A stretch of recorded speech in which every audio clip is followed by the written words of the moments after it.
Hi, everybody. Welcome back to another episode of Tangled Wires. We're starting this one off with a bang because I'm taking the reins and not Vino. It's Hey everybody. making me yawn. Oh. Okay, so we got me, high energy, we got Trevor, low energy, and we got Vino somewhere in between. Is that about right? Yeah, that's about right. Okay, but you just yawned, so you just joined the low I energy would. camp, and I'm over here. Whichever's yawn made me yawn. It's like a psychological warfare, you It know. was a fake yawn. Wait, I mean no, it was real. I'm really tired, guys. Sorry. See, Ugh. I Having feel trick. compelled to yawn too, but I'm not weak. I won't. So I'll resist the urge. I'll try. That's a yawning podcast. Like, now you guys are just spiting me at this point. Hi, I'm Vino. Helped create this thing. Yeah, yeah, Hey. yeah. I was gonna say low energy Vino. Let's see, is Trevor gonna be low energy Trevor? I'm Trevor. I'm hyped up on Mountain Dew right now. I am a mouse that's on the verge of falling asleep. Dude, how How does about that you? work? That's a contradiction. I live to be I live to be an oxymoron, don't you know? Sure, we'll go with that. And I'm Mal. I'm a thing that quacks, and I'm high energy, and therefore better than everyone else. That was a pretty low That's energy the way of episode, saying you were high everybody. No, energy. no, no, no, no, no, no. Don't argue. That's the end of the episode. Good night, everybody. Mal was But right. 2 minutes up, 2 minute episode. That's what we get for being late. I don't know how to segue into what we were gonna segue into, so I'm just gonna say, "Woo! Segue. Let's talk about Pixar, fuckers." Well, I wouldn't phrase it like that, but okay. Go. You have to be forceful and high energy, and if it means you have to be a little bit brutish at times, come on, that's just the price you gotta pay. Come on. What did the lamp ever do to you? I mean, I wish like the lamp stomped on the P, because if he stomped on the P, I could make a lewd joke out of it, but I can't if it's an I. I couldn't remember the letter that it squashed down. It's been so long since I've seen a Pixar movie. But yeah, no. But Anyway, yeah, go on. well, that's what I was going to say. You wanted to talk about Pixar. You asked us our feelings before the podcast. How do you feel about Pixar? Hey, wow, just playing your hand, like revealing my hand. I guess you should say I can't speak.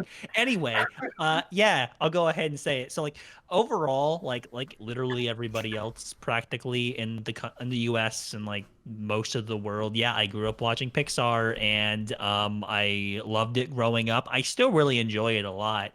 It's just lately their films have been getting gradually more and more mediocre and mainly in the writing aspect. I mean, visually animated movies are only getting better and better. That's like obvious. But in terms of like the writing, that's where I've been mainly seeing a slow downturn. Now, do I dislike it? No. It's just something where I'm like gradually getting more and more disappointed. It's like when you're a parent and you have a kid.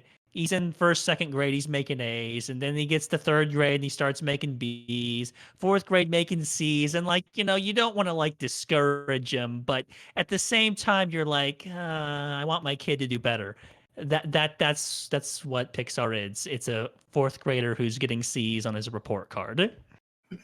Yeah, I kind of share that same opinion, and it's hard to know whether it's just me getting older, so I'm noticing more stuff, or if their movies just don't have the same magic that they used to. Because, as you said, visually, they're still very remarkable films, but not all of them really hit it out of the park anymore. And it felt like they used to have like one hit after another, Yeah. and now it's a little more every now and then.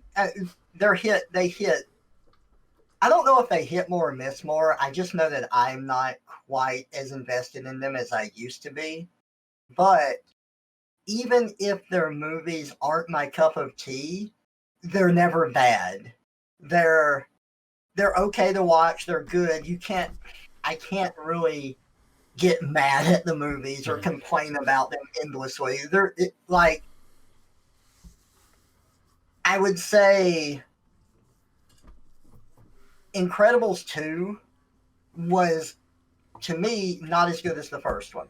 Yeah. But it wasn't a horrible movie either. It was a good movie. It was a fun movie to watch. How they got better with their models and their visuals. Ooh, it was fantastic to see. Wasn't as sold on the story though. Yeah, I mean, okay. Before we get any more into it, Vino, how do you usually feel about Pixar? So Pixar, like I like Pixar lately. Like I haven't like the only like recent Pixar movie I've watched is Incredibles 2, which I'm not personally a fan of, but I know a lot of other people are. But I'm in kind of the same boat. Like when a Pixar movie's bad, I'm not like, oh, that movie was like bad. I go away at least being content, unless that movie's name is Toy Story 4, in which case, fuck that movie. I did not watch that movie. I heard about it and I knew I didn't want to see it. So bad. Yeah, so my thing is like again, visually it's great. Yeah. When I talk about writing, it's usually like smaller things or things that seem small until like you give it the full context. So Yeah. what really bothers me about Incredibles 2, this might seem minor, but wait, let me explain. So the main villain, I guess spoilers for Incredibles 2, a movie that's like what, like 3-4 years old now. But yes, there you go, spoilers. Um, the main villain, Screenslaver, one, it's very obvious, at least it was to me, that she was the villain from the start. Because like you have like a hacker villain who's really good with computers, and oh look, she's like standing right next to the guy who's the head of like the Pro Hero Corporation, and oh, she's really good with computers. Like it was so obvious from the start that she was the villain that it was like I thought she was the red herring. I was like, okay, this is too obvious. She checks all the boxes. Obviously, it can't be her. So it turns out to be her. That was like a minor thing, whatever. I guess it's a kids movie. I don't like using that justification or whatever, but all right, whatever. The main thing that got me was the fact that she makes this argument when she finally reveals her true identity to Elastigirl and she finally says, "This is my plan," and all this stuff. She has this guiding philosophy, and this guiding philosophy essentially is that by heroes existing, it's making the rest of humanity weak because we're relying on these heroes to protect us, all the while we sit around and don't do anything for ourselves. And the point that she was trying to make by mind controlling all of the superheroes and taking control of them is you're putting your faith in these people, but look at what happens when they're corrupted. Like all of your security goes out the window. So how do you put your faith in these people? How do you rely on them so much when they can easily be turned against you? You should focus on making yourself stronger or having other methods of defense. And like when you hear that, I mean, sure, her methods are fucking terrible. Sure, she's a terrible person for doing what she did, taking away people's free will, but her argument makes a degree of sense, right? To a certain extent, it does. But what the movie does is she just winds up getting defeated, thrown inside of a cop car, and then that's it. Like her whole ideology that she espouses never gets addressed again. We're just supposed to, as an audience, be like, yeah, that's wrong. That's not right. And then just accept it when she gets thrown in jail. Like, just move on anyway. And that fundamental element, I know I've been rambling here, but that's your villain's motivation. That is a major ideological difference between the main characters. That's important.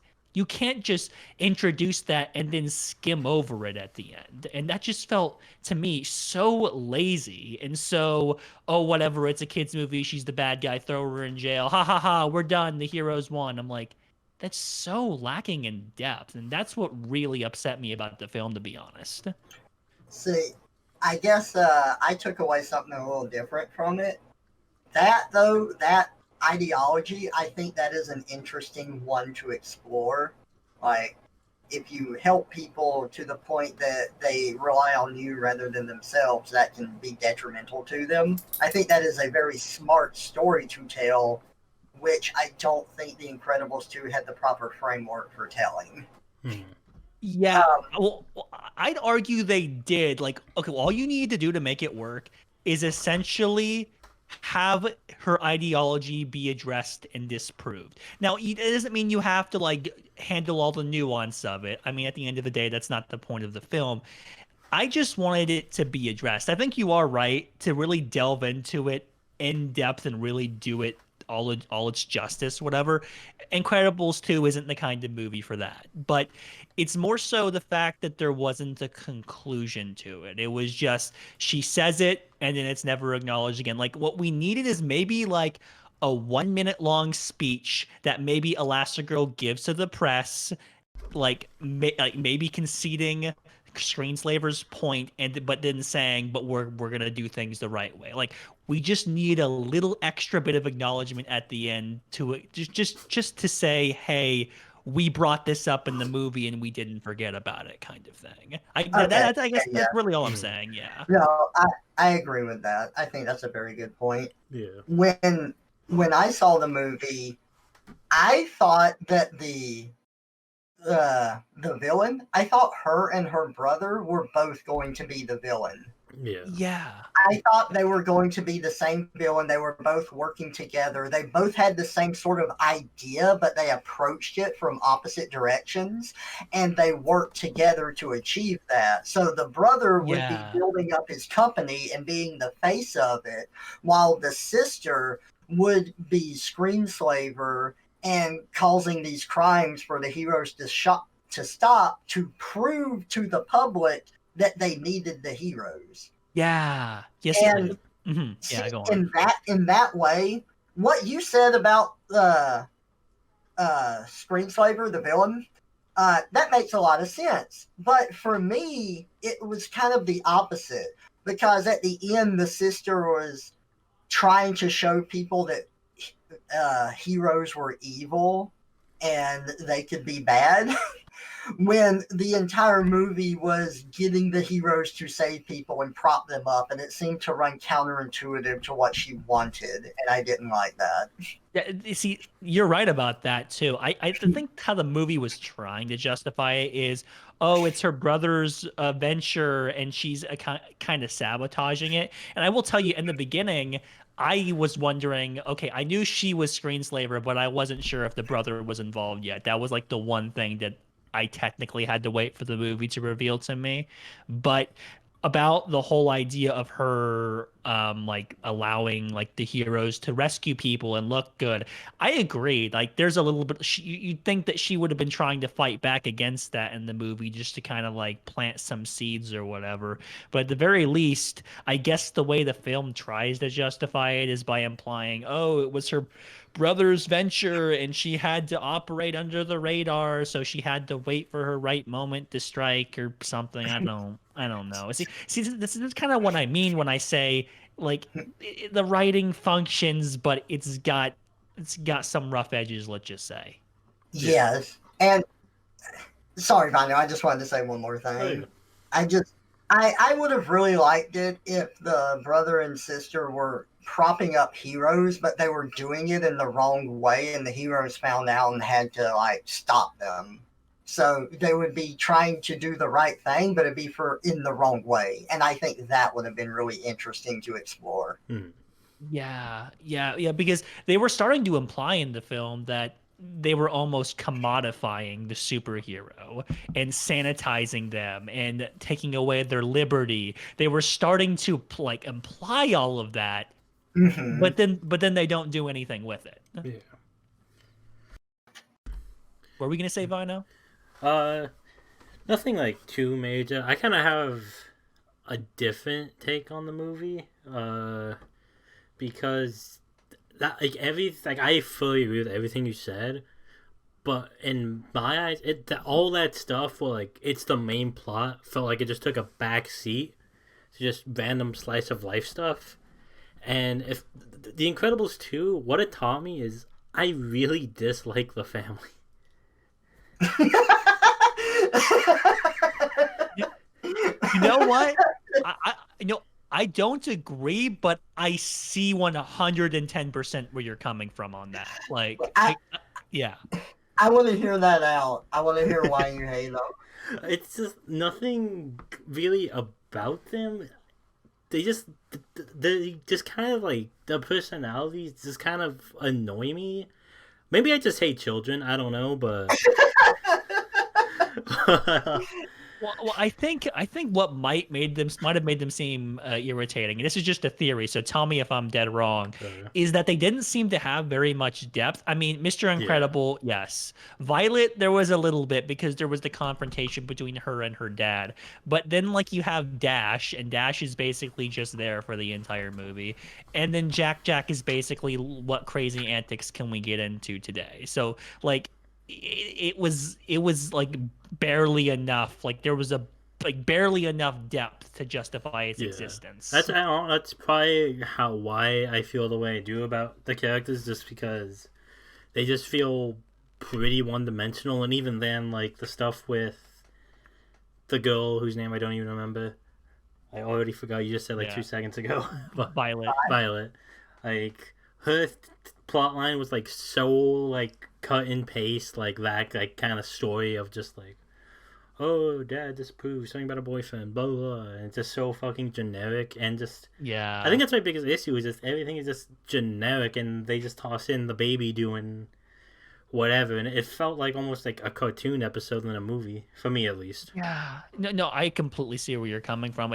It's for me, I like what they were trying to do. I like how they're trying to show the family more because like in the first movie we only got like little glimpses of it. And they're like, "Hey, they're not just superheroes, they're a superhero family. So let's show more of them being a family." And like that I get the idea behind that and I actually like the idea behind that, but I completely get that. Yes, Violet's whole like plot line, her whole conflict with her dad was very copy paste.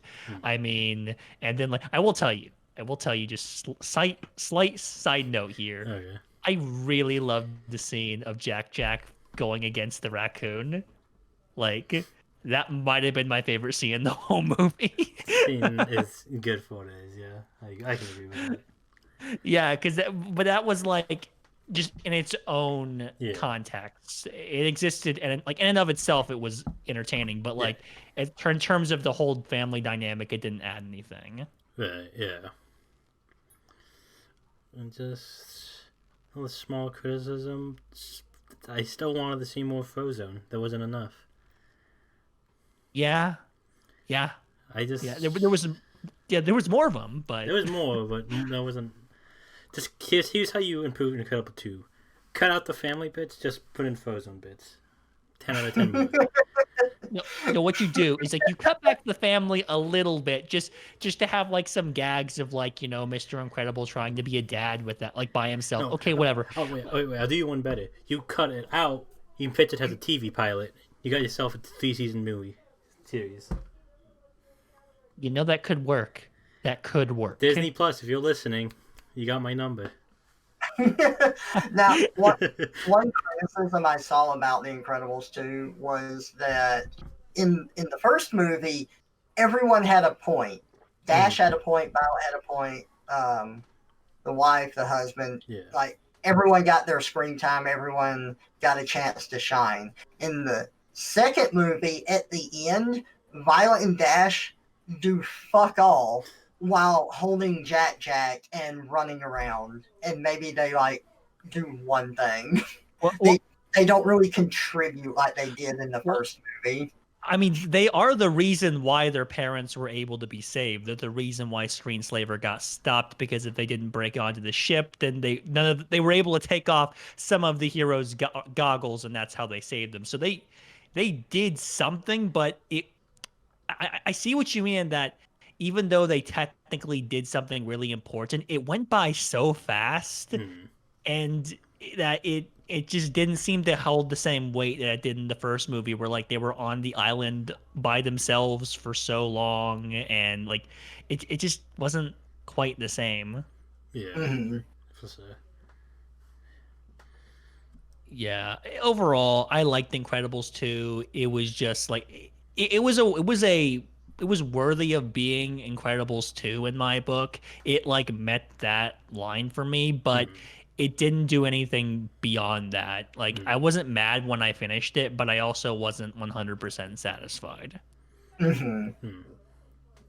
Yeah, I can agree. I can be on board with that. But a Pixar movie I really loved was Coco. That was a fantastic movie, but Vino hasn't seen it. I have not seen. You think I would have seen it, but no. Yeah. I love that movie too. Just like because just the concept of that film Hmm. is what it's just so unique. And then they really stretch it out too. It's not like it's just surface level. Hmm. They like push it to its limit. They they really explore it. And because Vinyl hasn't seen it, I don't want to spoil it. But Yeah. yeah, I would say it's one of the best recent Pixar movies. And I saw it on a plane, by the way. So even then I can say that. um, and speaking of Pixar stuff, or I guess and Disney stuff too, because I'm not sure if Pixar's developing both of these movies, but Hmm. there are two transformation themed movies coming out. I know about. Oh no, yeah, I know about both of them. I know what you're Do talking you about. know about both of them, Mal? He is peeing. No, Mal. I can't. No. I have to talk about this stuff. Now I gotta wait. How could he? I can simulate his pee with my water if you'd like. Make him feel like he's Uh-oh. here. I mean, if that's okay to show on the stream, then yeah. Oh God, Mal. Oh God, why? Why did you take your recording devices into the bathroom? I didn't want to hear that. Oh, I spilled a lot of water on in my beard for that gag.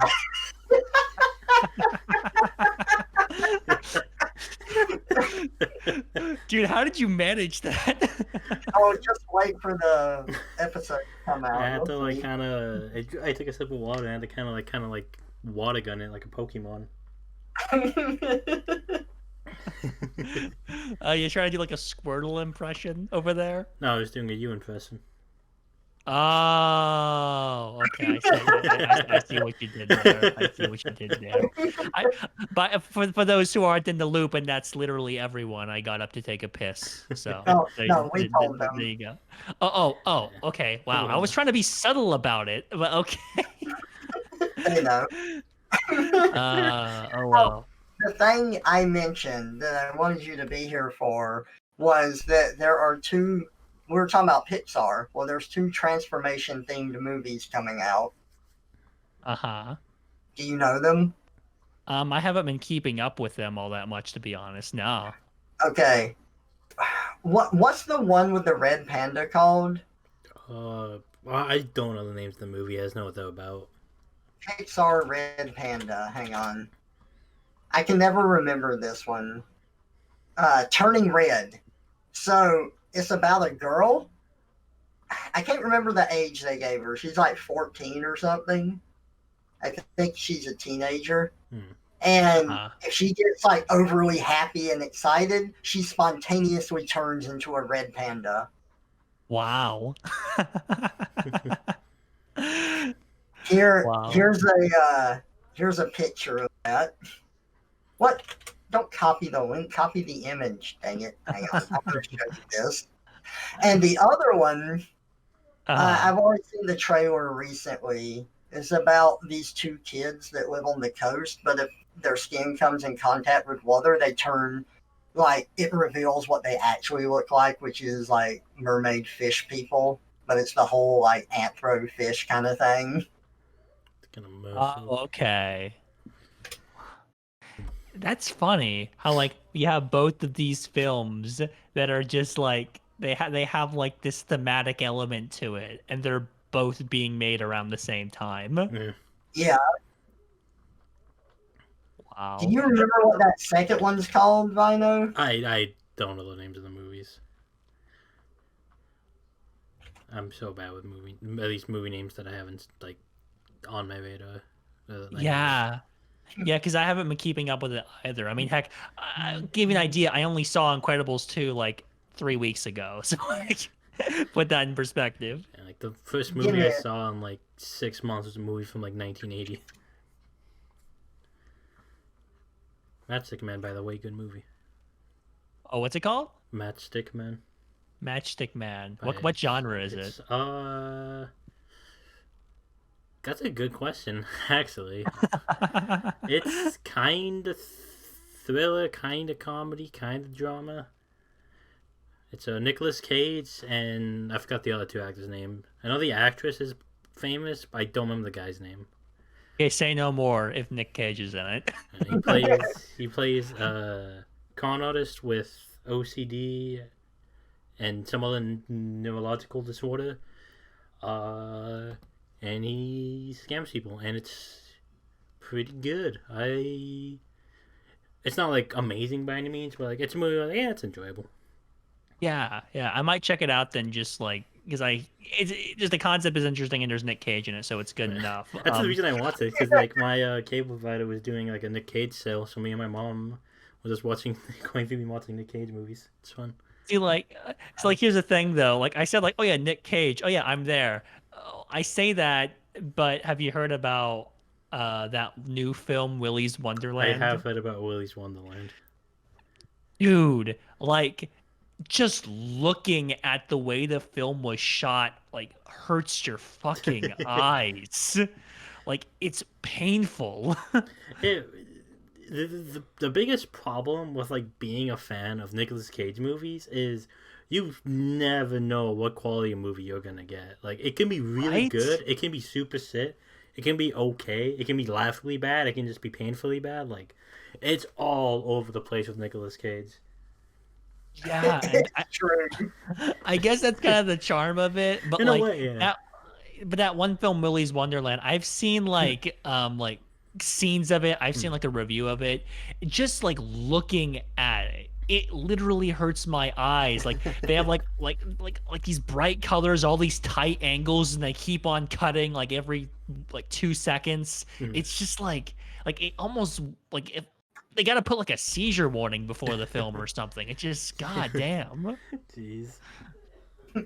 All right, I found it. It's called Luca, and I shared a picture of Turning Red and Luca in our chat. From the looks of the reference image you posted, I feel like the second one should be called Turning Blue.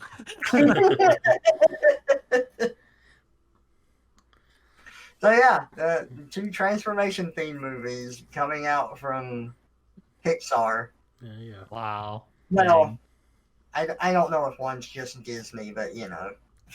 Yeah. It's Yeah, hard to tell yeah. anymore these days.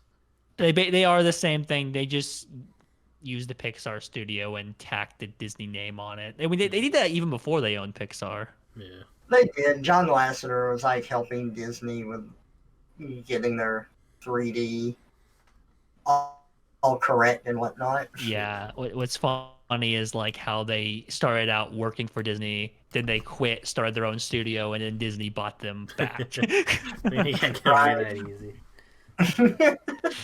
Well, like they made out like fucking bandits. Yeah. That's not undersell their hard work because they Yeah. worked fucking so hard to build up that studio. But Jesus Christ, the payout they got. Yeah. But yeah, I guess the other Pixar movie I can talk about recently is Soul. Have either of you seen that? I forgot that came out. I forgot about it. I feel like I saw a teaser forever ago, and then I saw a recent trailer of it. But other than that, I just haven't really seen anything about it, and I forgot.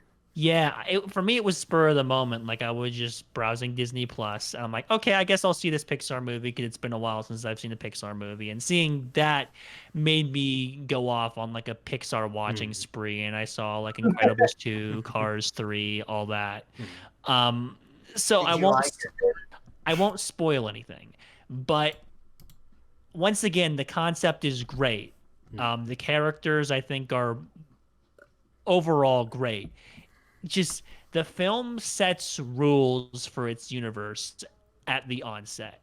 Very important, significant rules. And then to get past certain obstacles that the plot presents the main character, it just kind of creates its own loopholes for the rules. Like, it's like, oh yeah, the rules matter. They're really important. Oh, but no, they actually don't matter because we're just gonna kind of go against them for no reason. And like, I'd have to explain what that means. Like, if you just saw the film once and you're like, oh, I enjoyed it, you might not understand what I'm talking about. I would go into it more, but I don't want to spoil it for you guys. Gotcha. Okay. Yeah, it's enjoyable. I will tell you that. I mean, I can still recommend it, but don't expect like the writing to be anything super robust. Kind of like Incredibles 2, where like it's enjoyable, but it's the writing's a little rough around the edges. At least the script is. Man, you know what Pixar movie like I enjoyed when I saw it, but every time I think back to it, it annoys me. What's that? Inside Out. I never saw that I film, kind of feel dude. the same way now you mention it. It I literally. don't. You go on. Sorry. I don't know why. I think it might be the main character and her personality, and she's always trying to shove like herself down everyone else's throat. I mean, that is the point of the movie. She learns to get over that. I know, but something about that movie, like it's artistic, it's clever. I felt sad during the emotional moments. I laughed during the comedic moments. I thoroughly enjoyed the movie, but every time I think back about it, it just really annoys me. I don't know why. I can see where you're coming from with that. Yeah, I mean, for me, I will just say right off the bat, I haven't seen it, but it's a very intentional choice. The concept never grabbed me at all. It just seemed like too gimmicky for me, and and then I didn't hear enough good things about it to where I'm just like, I think I can skip it. Let me tell you artistically one of my favorite moments in the movie. Mhm. It's where the character has suffered a breakdown from all of the changes in her life, and she kind of gets this growing realization that things are never going to be the same. That, like, there's been this fundamental shift in her life and nothing can be fixed about it. But she thinks that if she goes back home to where all of her happy memories were, she will be happy again. And she's set on that goal, but she's very depressed at that point and kind of emotionally shuts down. Now, this is shown in the movie with the emotions inside her head, and it's fun and whimsical and whatnot. But that's what's happening to the character. She gets on the bus so the bus can take her like across states back to where she used to live. And while she is on this bus, the color palette is at nighttime. It's very gray, which represents her lack of emotion. When she gets her emotion back and she starts to feel again, the bus pulls up to this neon sign, which forces color into the scene. So that shift between the gray tones and the color, I think, was super clever in how they did it to show her like kind of regaining her feelings and her emotion before she realizes what she's doing and then goes back home to her parents. See, little touches like that are beautiful, and it really just goes to show like you can do stuff like that with the medium of animation because you have more control over what your audience sees than you do with any other kind of film, and seeing them really make use of that's just fantastic, dude. Like, wow.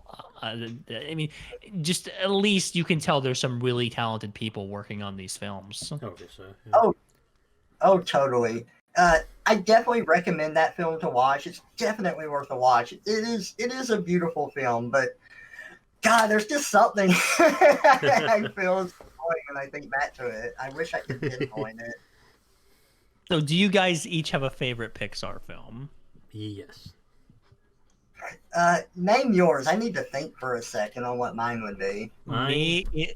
You go first, Vino. You go first. No, you go first.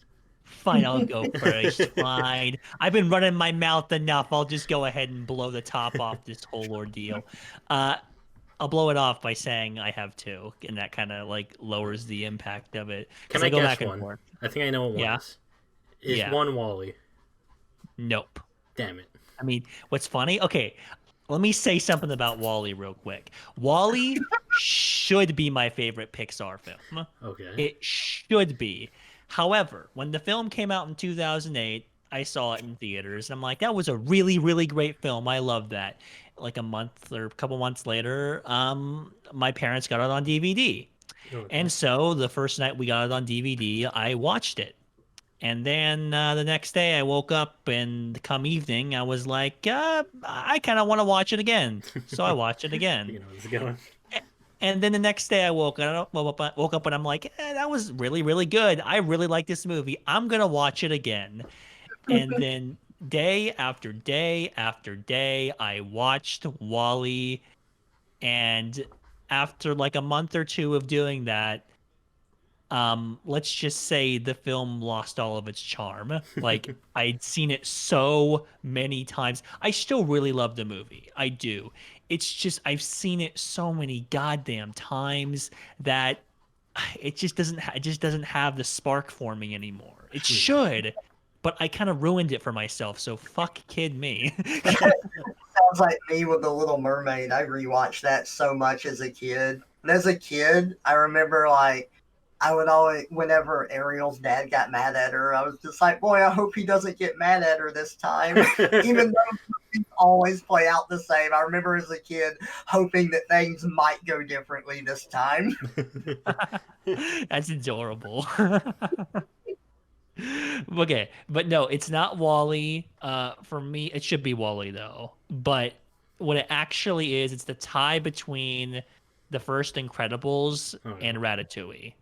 I literally go back and forth between those two on like a weekly basis. Did not expect Ratatouille. I just love the feel. I love the atmosphere of that film. I love the concept of it, especially. I also like noticed the two films that I pointed out are films where Brad Bird was the art director, or at the very least his style played into the film, and I love that guy's work so much. That also has something to do with it. But yeah, Incredibles, for like the same reasons I guess I kind of implied with the reasons I like the second one. It was just like the second one, except way more polished and way more tightly knit script wise. And Ratatouille just. I love the atmosphere of that film. I love the writing is like the tightest I think I've seen in any other Pixar movie. I love Brad Bird's art style to death. Yeah, that's pretty much it. That's fair. That's respectable. Okay, your turn. All right. For me, my favorite is the original Toy Story. I liked the movie so much as a kid, but unlike Mal with Wall-E, I still love that movie, and I can still watch that movie today, and I still love everything about Toy Story, which is why I hate Toy Story 4 especially, because it's really fucking bad. It's not even a matter of, like, it shouldn't exist because it's on obvious capture. It's just a shitty movie. Yeah, Toy Story, phenomenal choice, dude. That's like... Okay, Wall-E's like in this weird area for me where I don't know how to categorize it. But Toy Story is... probably my number 3. Every so often, that'll be my favorite Pixar movie. Like I kind of jump between Ratatouille and Incredibles. Like maybe once a year, I'll be like, it's Toy Story. So good pick. I approve. One of the very few perfect movie trilogies, but it's not a bad one. I'm sure there's being 1, 2, 3. Not many of those out there. What do you think, Trevor? What's your favorite? I want to hear why. I am going to name mine. After that, I do want to hear why Vino hates Toy Story 4. Being as someone who hasn't seen it myself, I just want to say the reason that I know I don't want to see it is because Woody goes against his character and everything he stood for in the first 3 movies. Yeah, so let me say for myself, the reason why I don't want to watch it is because my brother watched it. And he was really pissed off when he finished watching it. And he told me the thing that Woody does at the end, the thing which violates his character pretty much up until that point. And when my brother told me that, I'm just like, no, this is just too freaking ridiculous. I'm not watching this. Yeah. And my sister told me, and I'm like, yeah, I have no desire to see the movie. Because like the big consensus with people is just if they watch it, like, I don't want this movie. But I would have to say my favorite Pixar movie. I'll just list my top three from my favorite to three. That would be Yeah. Monsters Inc., Mhm. then Toy Story, then A Bug's Life. Bugs Life, that's a classic. So So basically, the first ones they've come out with. so was it 1-3 or 3-1 that what you one, just did? 1 to 3. Okay. I was just saying, like, if Bugs Life was your number one, I'm like, that would be a first. No one talks about Bugs Life. It's tough. It is up there, and you're right. Nobody does, but I really like A Bug's Life. It's very funny. It's very good. The story's great. But like Monsters Inc. Oh God, Monsters Inc. is so good. It's definitely a very respectable number one pick. Very good movie. Yeah. Like for me, I gotta watch Monsters Inc. again because the last time I saw it was when I was a kid. I saw it in theaters and it scared me shitless because I was a pathetic kid who like would get scared by anything. I mean, Randall's pretty scary in some parts of it. I mean, there's a reason that he's Boo's monster. That is true. Like I guess I should have seen it coming as a kid. It's a movie about monsters, of course. Like, and I was like 4 years old when the movie came out, so I guess it kind of makes sense that it would have scared me. That scene where Sully is doing the demonstration and he roars and it terrifies Boo. That's a pretty intense scene too. Mm. It's amazing how well directed that is because you know that he's doing it as a demonstration, but the way that it's directed sort of puts you in Boo's shoes. Like not only from them showing you her, but the camera work and everything. It's so good.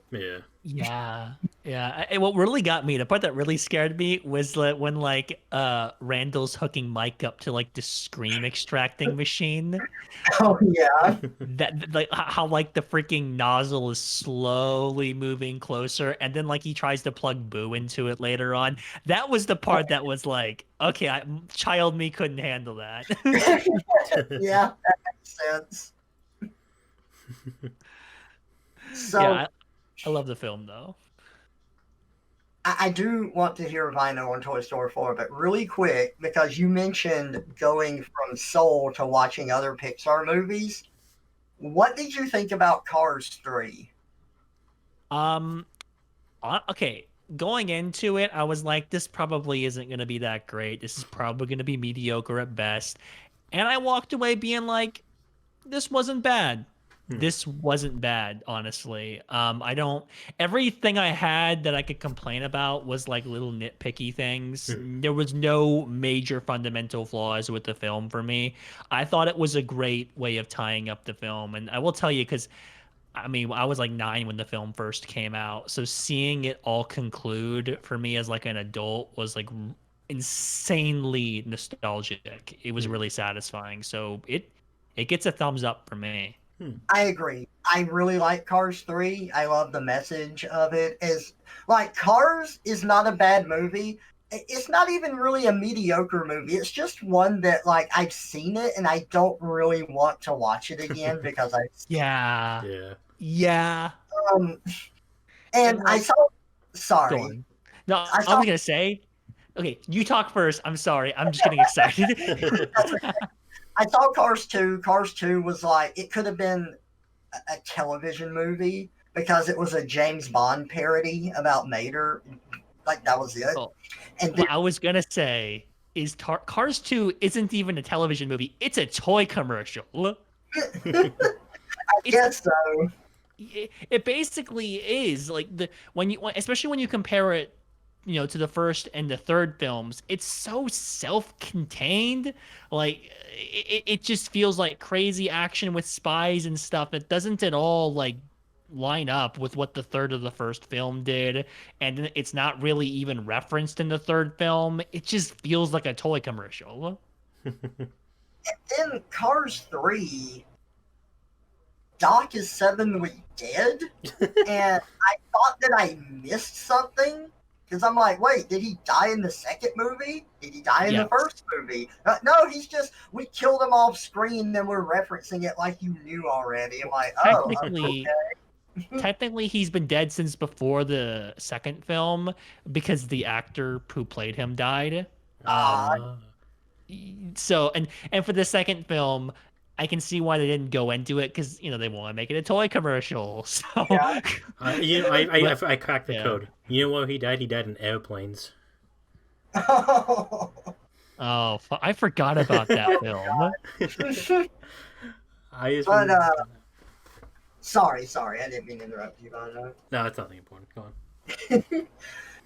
But I like Cars 3 as far as like because the first movie was about Lightning McQueen getting a reality check and becoming more humble. Hmm. And then the third movie, which is just a sequel to the first movie,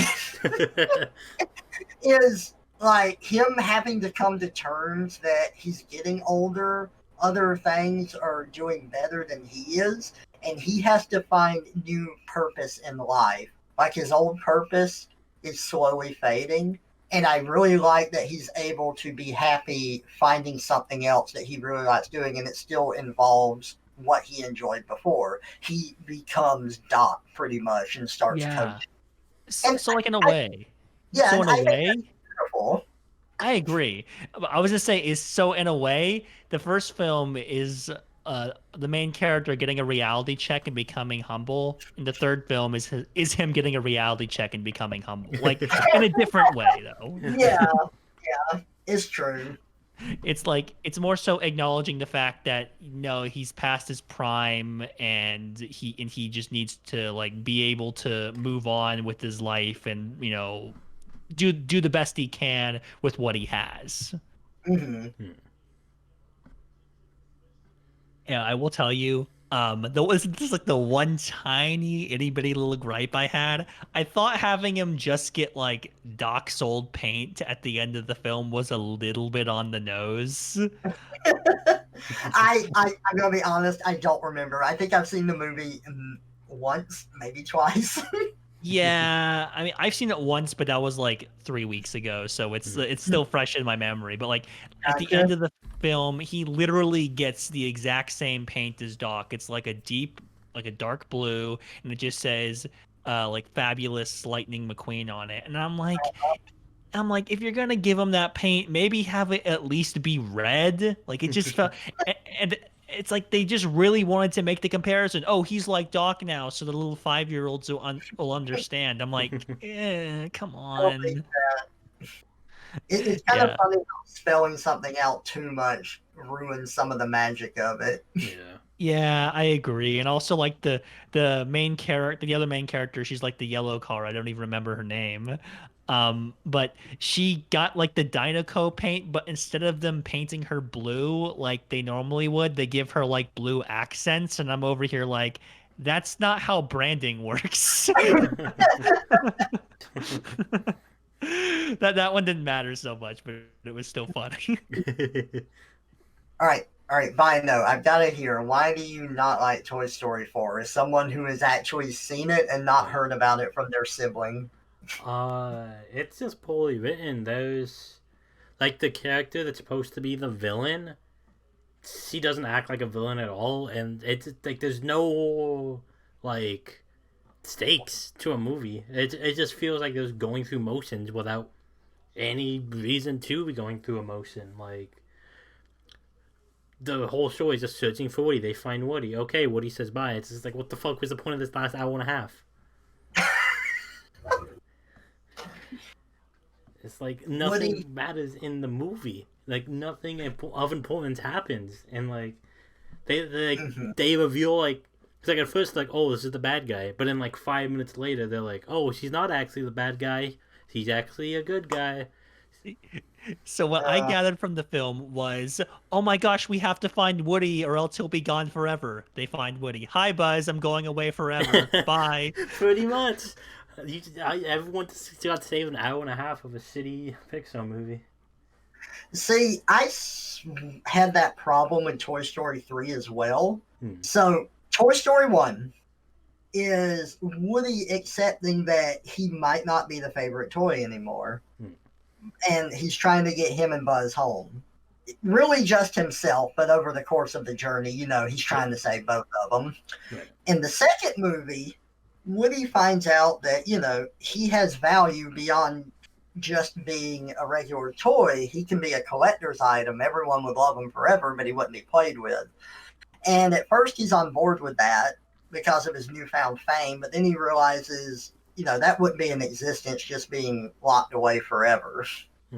So the first two movies kind of wrap up that whole thing with Woody having some self-doubts about, what he believed.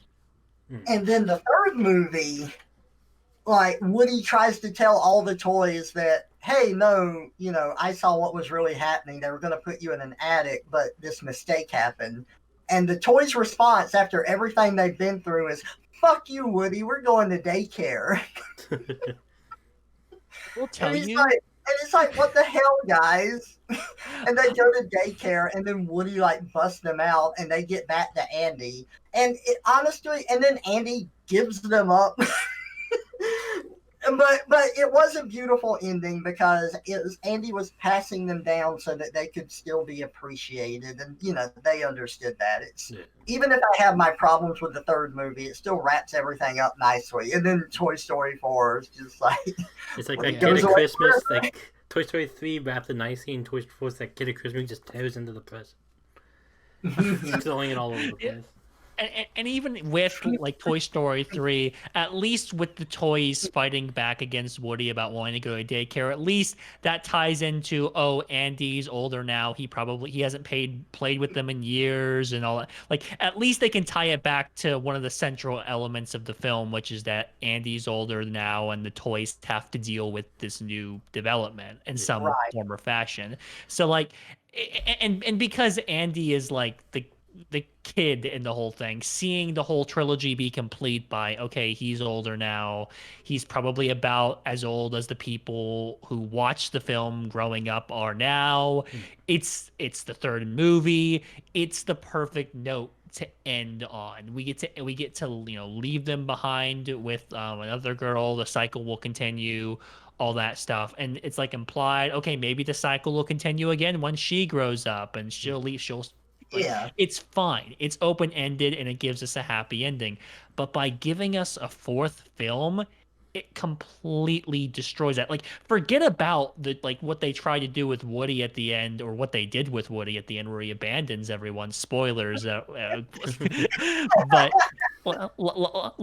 forget about that part. Just by not having it end where it did on the third movie completely destroys that open-ended yet optimistic ending. It throws it into the freaking fire, all in the name of a cash grab, for fuck's sake. You know what I think they should have done?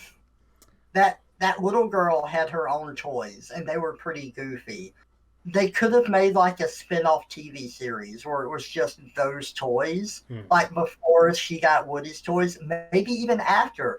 But a little TV series just as look at these goofy adventures the toys are going on. That would have been a lot of fun for kids. Yeah. And honestly, dude, when I first heard that they were making a Toy Story 4, roughly what you just said is what I thought it was going to be, to be honest. I thought it was going to be a lighthearted. The other the original toys are going to be in it, but we're going to be trying to focus a little more on the new toys. It's going to be them getting into antics at the new girl's house and all that stuff. Nope. That's too light. That's too lightweight. We have to do something way more controversial. I don't get it. Just movies when they go from 3 to 4, it's never ended well. Terminator 3 to Genesis, terrible. Alien 3 to Resurrection, god awful. Shrek. Yeah. Well, at least Toy Story had all the first 3 films be good. With Terminator, it's everything after 2 is It was passable. It's it's not the worst. It was okay, and then I was it can't be worse than this. And then Salvation comes out. It's you haven't seen fucking anything yet. And then you thought that was bad. It's wait, did you see fucking Genesis? It's the menacing returns. Holy fuck! I could rant so long about Genesis. I love Tony is one of my favorite franchises, but God, Genesis hurt my fucking soul. There, You know, part of me wants to see it now just so we can talk about it. this brings up like a good argument though, because everyone has a TV show that they really love, and you want to see it continue because you love it. But there's also a point where it should probably stop. Oh, for sure. Because the people who create it, you can only have so many ideas, only so much is going to be a hit. And some people are very creative and can keep it going, and props to them. But usually, you want stuff to come to an end. And that's kind of why I really like Ed, and Eddie as a series, because that kept going, and then they went into the school, and they actually handled that okay. Like that show stayed pretty consistently good, and then they had a movie to wrap it all up. And that's fine. What I was gonna say is building off of what you were saying there, Trevor. Whenever it comes to well-written TV shows, like we'll say like shows that they're able to keep momentum going, they don't start losing their luster over time, or at least minimally they do. I follow the Community mantra, which is 6 seasons in a movie. Oh, really?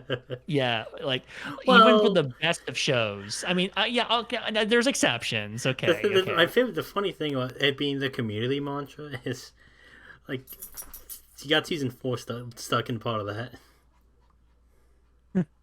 Yeah, I see what you mean. Like nothing's perfect, but generally I say like even for like if we assume the best written show that's like really well done, even then like I say like you got to stop at like 6 seasons and like maybe have a movie. Like that's as far as you want to go usually. Yeah, like 6, 7. I see a lot of like some like the better sitcoms usually end like season 7, like Parks and Rec, 30 Rock.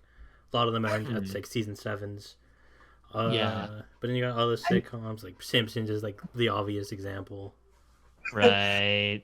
I need to ask my sister how long this show went on. She had a show. She really loved it. She talked to me about it all the time about how much she loved it. It was called Vikings. She loved the story. She loved the characters. She thought the writing was so good. They kept it interesting the whole time. Recently, I asked her about it, and she said it ended. And I'm like, oh, I didn't know that. How did you like it? And she said the ending sucked. I'm like, oh, I'm so sorry. I know how invested she was in it. She really loved that show. Yeah. Dude, that's what happened with Game of Thrones, for fuck's sake. I did ask her. I said, despite having a bad ending, do you think it's still worth a watch? And she said yes. Yeah, like there are some shows that, like, well, the ending just makes it so you never want to rewatch it. Like I have that with How I Met Your Mother. I liked How I Met Your Mother, but the ending made me never want to watch it again. Oh. Because it just kind of undoes like the last like fucking like 6 fucking seasons, like the first like it undoes everything except season 1. Because like they did the ending like at the start of season 2, so the kids would still be kids like in the ending cutscene. But because it went on for so much longer than it was supposed to, it was so unlike thematic. Especially when like did a whole episode in season 9 dedicated to letting go of one of the characters, only for the ending to be, oh hey, this is a story about how I want to bang that character. Oh. It was so bad. It was so bad that like they on the DVD they had to change the ending because no one fucking liked it. Wow. Wow. They pretty much changed it because in the actual show, I don't think you guys care if I spoil How I Met Your Mother, do you? No, I don't care. Because the original ending, he meets the mother at the wedding of 2 of the characters, but then in the finale, the wife dies, and the whole thing is that he was telling the kids the story of how he met his mother, but he was just telling them because he wanted to get permission to date one of the characters. And so, but they did a whole episode about how like he's letting go of that character, and like that was the whole point of like the last season was pretty much just that, and then they just undo it all in fucking 5 minutes. What the fuck? It's like you see him interact with the mother for a total of probably about 5 minutes of screen time. Oh my god! And then she dies. Wow, I'm upset on your behalf, man. It was probably the worst ending of a TV show I've seen. I don't watch a lot of TV shows, but it's definitely the worst. Yeah, hard to top the ending of Game of Thrones, I can tell you that. I've had many But of that's them. up there. I never watched Game of Thrones. I never really had HBO, so I avoided the train wreck that was the last season. From what I've heard, I just kind of watched on the sidelines. Yeah, that's Yeah, kind of what happened to me too. I watched all the videos come up. yeah. I already saw the writing on the wall with season 6. Hmm. I actually, how many seasons were there? Were there 8 I think seasons? 8. I want to Okay, say. okay. Those 6 I did like, even though I found out later there were some problems, but 7 was already bad. So I saw the writing on the wall. I'm like, oh, it's only gonna get worse, and it did get worse. 8 is a freaking mess. Oh my god. Trevor, did you see Mahler's video on it? Yeah, I did. Wait, no, Mm, did I? I'm pretty sure I did see it. yeah, he hits everything on the head. Yeah, if you guys don't follow this one guy, his channel name is Mahler, Mauler. He does fantastic reviews or analyses of films and TV shows. It's really great. What, Uh, what was his the one that broke down the one episode where it's just I think the name's Tyrion, right? Where he's just walking and there's nothing being said for a majority of the episode.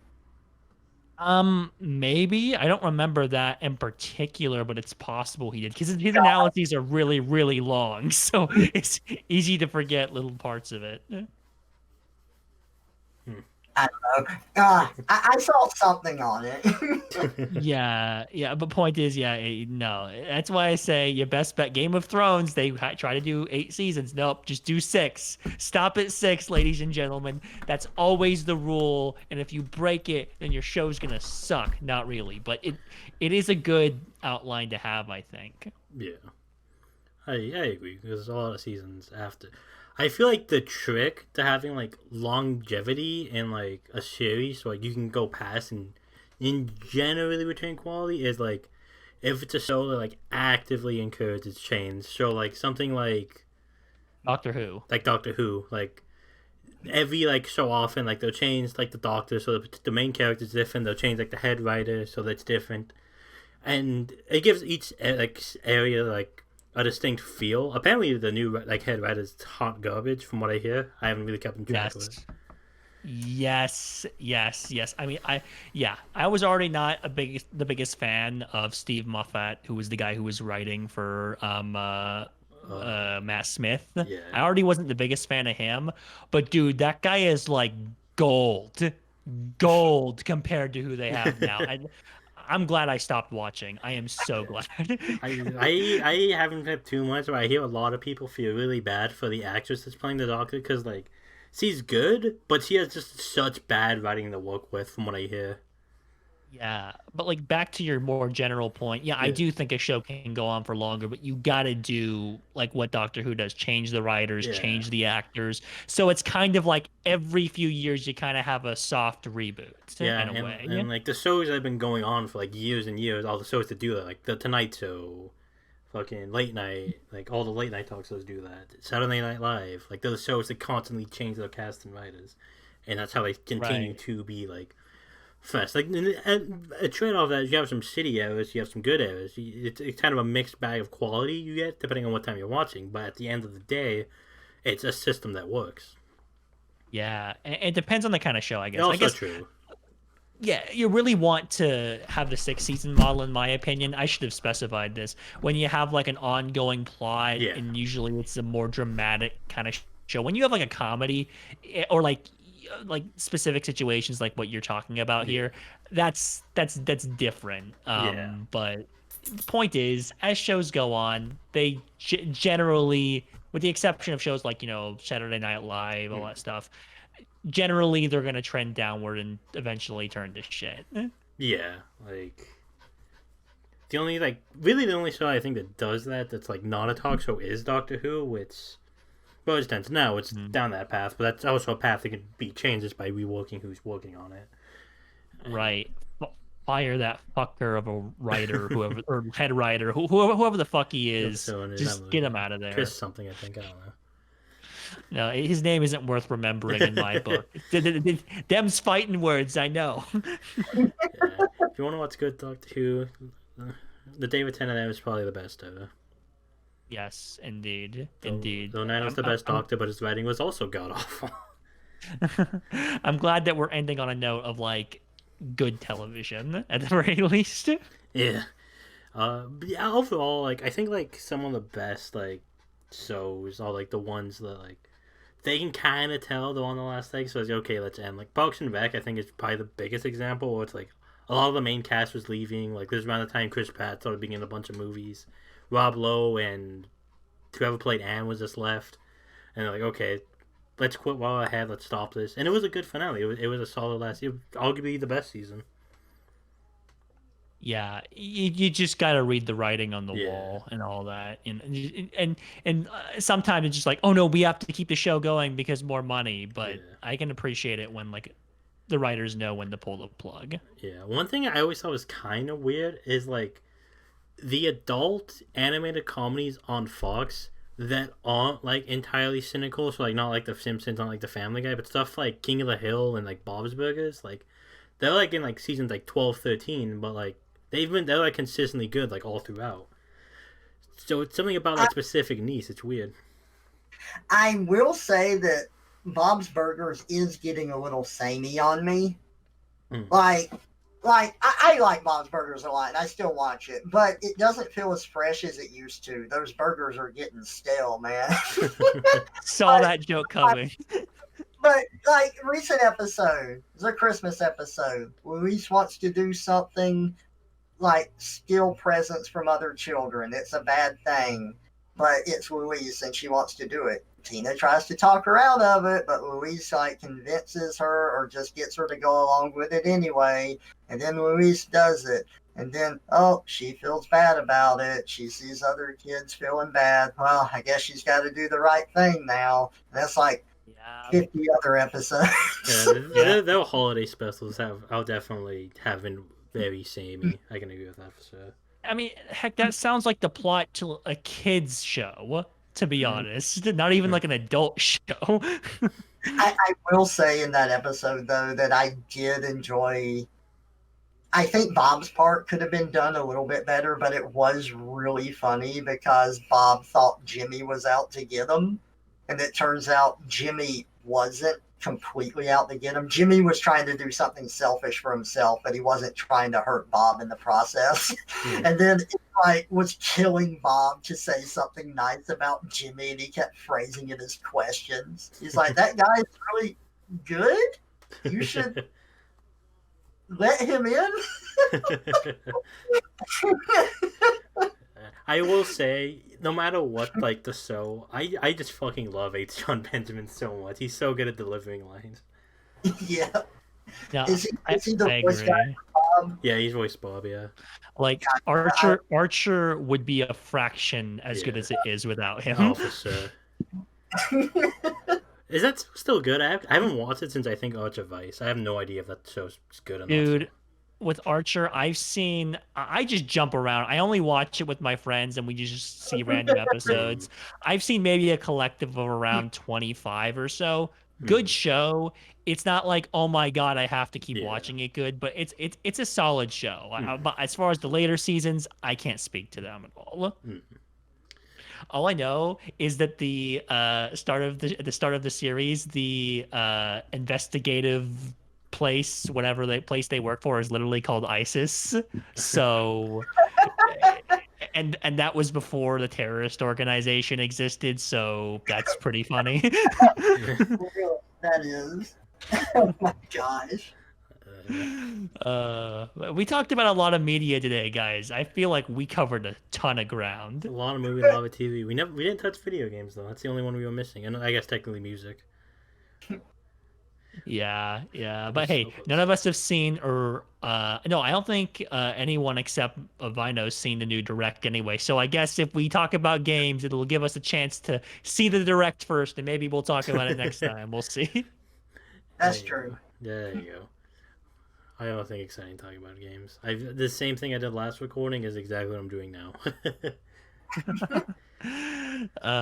Man. But yeah, I hope we didn't spoil too many Pixar movies for you guys also. 'Cause- yeah. Should go out and watch them. They're really good. Yes, I Yes. completely agree. We'll have to see how these new ones come out, though. The ones with transformation motifs. I, for one, am definitely intrigued.